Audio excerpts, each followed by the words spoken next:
Hapa ninakuonyesha matukio mawili kwa wakati mmoja. Kamera ya nyuma na kuonyesha mitumbwi na ziwa Victoria, na hii ni eneo la Igombe. Mitumbwi imepaki namna hiyo. Hii kamera ya mbele naniona mimi mwenyewe. Nimesimama kwenye jiwe ambapo upande huu ukiangalia niko kwenye maji, lakini sio mbali sana na ufukwe. Hiyo ni barabara inayotokea Mwanza. Hiyo ndio barabara ya airport. Hiyo ndio barabara ya airport.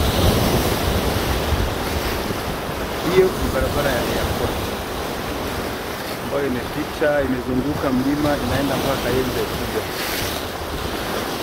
Naona imepita kabisa ufukweni mwa ziwa Victoria na upepo kama mvuma. Hiyo hali unavyoiona, hali halisi nzuri.